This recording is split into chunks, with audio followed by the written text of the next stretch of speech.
सत्यनारायण भगवान की जय। भगवान विष्णु की जय। लक्ष्मी मैया की जय। तुलसी मैया की जय। राधे राधे दोस्तों, आप सबको कार्तिक पूर्णिमा की बहुत बहुत बधाई।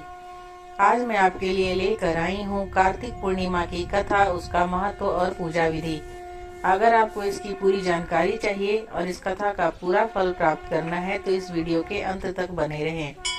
दोस्तों, पौराणिक मान्यताओं के अनुसार कार्तिक पूर्णिमा को देवी और देवता काशी में आकर भगवान शिव की पूजा करते हैं और दीप जलाते हैं। इस वजह से इस दिन देव दीपावली मनाई जाती है। कथा के अनुसार भगवान शिव ने त्रिपुरासुर का वध करके देवों को उसके आतंक से मुक्ति दिलाई थी। कार्तिक पूर्णिमा के दिन पवित्र नदियों में स्नान करने का विधान है। उसके बाद दान देते हैं। इस दिन लोग व्रत रखकर सत्यनारायण भगवान की पूजा करते हैं और कथा सुनते हैं। तो आइए वीडियो की शुरुआत करते हैं।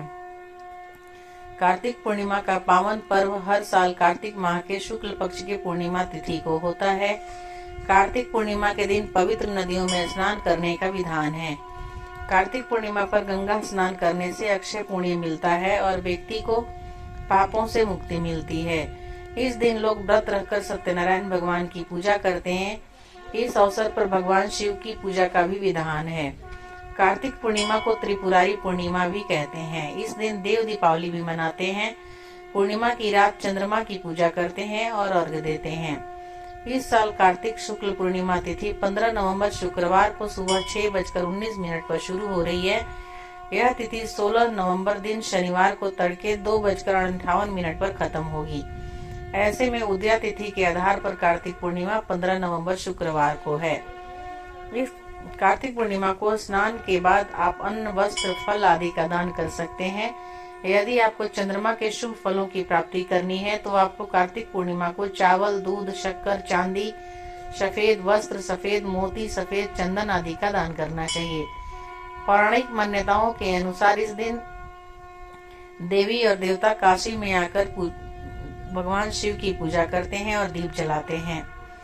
दोस्तों, एक पौराणिक कथा के अनुसार तारकासुर नामक एक दैत्य था जिसके 3 पुत्र थे, तारकाक्ष, कमलाक्ष और विद्युन्माली। जब भगवान शिव के पुत्र कार्तिकेय जी ने तारकासुर राक्षस का वध कर दिया तो उसके तीनों पुत्रों ने बदला लेने के लिए दिन रात घोर तपस्या शुरू कर दी। उनकी तपस्या से प्रसन्न होकर ब्रह्मा जी प्रकट हुए और उन्होंने उन तीनों को वरदान मांगने के लिए कहा। तो उन्होंने अमर होने का वरदान मांगा। ब्रह्मा जी ये बात सच्चे से जानते थे कि यदि उन्हें यह वरदान दे दिया गया तो वे अपनी शक्तियों का गलत इस्तेमाल करेंगे और सभी को परेशान करेंगे। इसलिए उन्होंने ये वरदान देने से मना कर दिया। ब्रह्मा जी ने उनसे कोई अन्य वरदान मांगने को कहा तो उन्होंने कहा उनके नाम का एक नगर बसाया जाए। जब भी कोई उनका वध करना चाहे तो सिर्फ एक तीर से तीनों का अंत एक साथ कर सके। इस पर ब्रह्मा जी तथास्तु कह दिए। वरदान प्राप्त करने के बाद तारकासुर के तीनों पुत्रों ने तीनों लोकों पर कब्जा कर लिया और उन्होंने देवताओं पर अत्याचार शुरू कर दिया। उनके अत्याचारों से परेशान होकर सभी देवता भगवान शिव जी के पास गए और अपनी परेशानी बताई। तब महादेव जी ने विश्वकर्मा जी से एक रथ का निर्माण कराया और उस पर सवार होकर तीनों का वध करने के लिए निकल पड़े। देवताओं और राक्षसों के बीच भयंकर युद्ध चल रहा था और युद्ध के दौरान जब तीनों राक्षस एक सीध में आए तभी भगवान शिव जी ने एक तीर से तीनों का वध कर दिया। धार्मिक मान्यताओं के अनुसार तभी से भगवान शिव को त्रिपुरारी कहा जाने लगा। कहते हैं उन तीनों के अत्याचारों से मुक्त होने की खुशी में ही देवताओं ने देव दिवाली महापर्व मनाना शुरू कर दिया। धार्मिक कथाओं के अनुसार कार्तिक मास की पूर्णिमा तिथि से जुड़ी एक और अन्य कथा है जिसमें कार्तिकेय की पूजा का विशेष महत्व है। कहते हैं एक बार कार्तिकेय और गणेश जी की प्रथम पूजा प्रतियोगिता हुई जिसमें कार्तिकेय के छोटे भाई गणेश जी को विजयी घोषित किया गया। वहीं इस बात को लेकर कार्तिकेय जी नाराज हो गए थे। जब स्वयं भगवान शिव और पार्वती कार्तिकेय को मनाने के लिए गए तो उन्होंने क्रोध में शाप दिया था। उन्होंने कहा कि यदि कोई स्त्री उनके दर्शन करने आएगी तो 7 जन्म तक विधवा रहेगी। वहीं पुरुषों लेकर कहा कि यदि किसी पुरुष ने दर्शन करने का प्रयास किया तो उसकी मृत्यु हो जाएगी, उसके बाद नरक में जाएगा। लेकिन इसके बाद किसी तरह भगवान शंकर और पार्वती जी ने उनका क्रोध शांत किया और उनसे किसी एक दिन दर्शन देने के लिए कहा। जब कार्तिकेय जी का क्रोध शांत हुआ तो उन्होंने कार्तिक मास की पूर्णिमा तिथि को उनके दर्शन करना महाफलदायी बताया। पौराणिक मान्यताओं के अनुसार स्वर्ग से देवता आकर कार्तिक पूर्णिमा के दिन देव दिवाली मनाते हैं। श्रद्धालु इस खास दिन पर व्रत रखते हैं और कार्तिक पूर्णिमा की कथा भी सुनते हैं। कार्तिक स्नान करने और भगवान विष्णु और महालक्ष्मी का पूजन करने से भक्तों को अपार सौभाग्य की प्राप्ति होती है। ऐसी मान्यता है कि इस दिन कार्तिक स्नान करने और भगवान विष्णु जी की पूजा करने से भक्तों को अपार सौभाग्य की प्राप्ति होती है। कार्तिक पूर्णिमा को धार्मिक समारोहों का आयोजन करने के लिए सबसे शुभ दिनों में से एक माना जाता है और यह माना जाता है कि इस दिन किए गए शुभ समारोह काफी सारी खुशियां लाता है।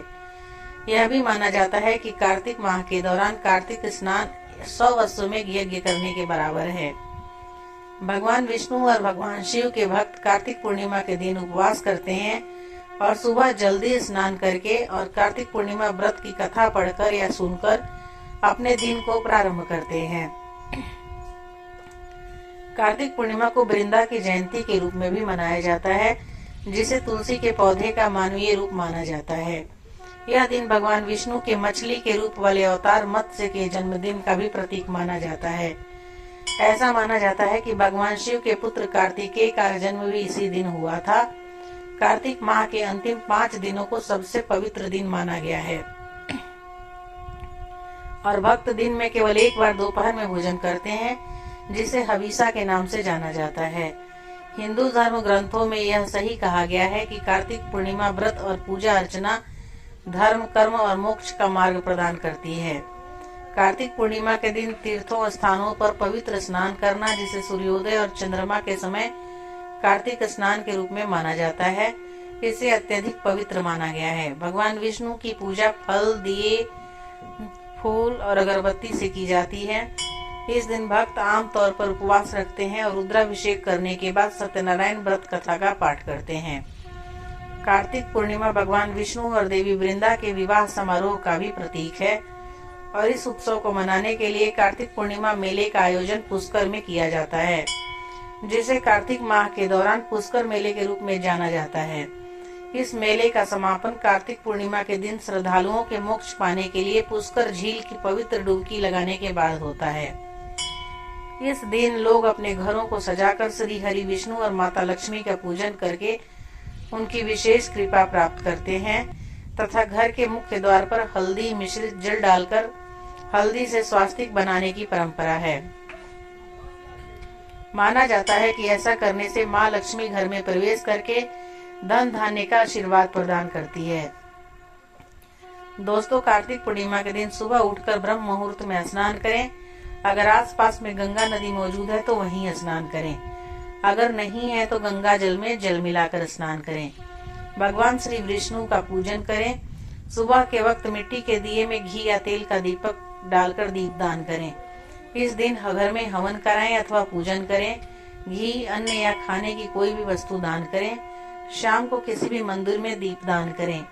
इस दिन श्री विष्णु सहस्त्रनाम विष्णु चालीसा का पाठ कर सकते हैं। ओम विष्णुवे नमः, ओम नारायणाय नमः, ओम नमः शिवाय आदि मंत्र का जाप कर सकते हैं। दोस्तों, इस दिन भक्त वाराणसी में हजारों दियों से रोशन करते हैं, यह मानते हुए कि यह देवताओं को पृथ्वी पर ले जाता है। उत्सव में भव्य गंगा आरती और पवित्र नदी में अनुष्ठानिक स्नान शामिल है। देव दिवाली, जिसे देव दीपावली भी कहा जाता है, देवताओं की दिवाली है। देव दीपावली के दिन गंगा में स्नान करके घरों में दीपक जलाने, गंगा किनारे 365 दीपक जलाने और भगवान शिव की आराधना करने का सबसे अधिक महत्व बताया गया है।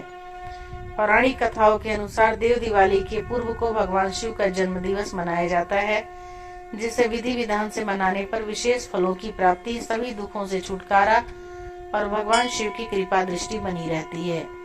बताया जाता है कि इस दिन भगवान शिव के निमित्त दीपक जलाने से भी जीवन में खुशहाली आती है और उनका आशीर्वाद प्राप्त होता है। मान्यता है कि देव दिवाली पर दीप दान करने से यम, शनि, राहु, केतु के प्रभाव भी कम होते हैं।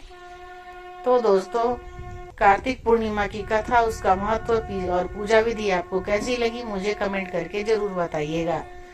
अगर मेरी दी हुई जानकारी अच्छी लगी और आप मेरे चैनल पे नए हैं तो मेरे चैनल को जरूर सब्सक्राइब कर लीजिए, ताकि मैं जब भी कोई वीडियो डालूं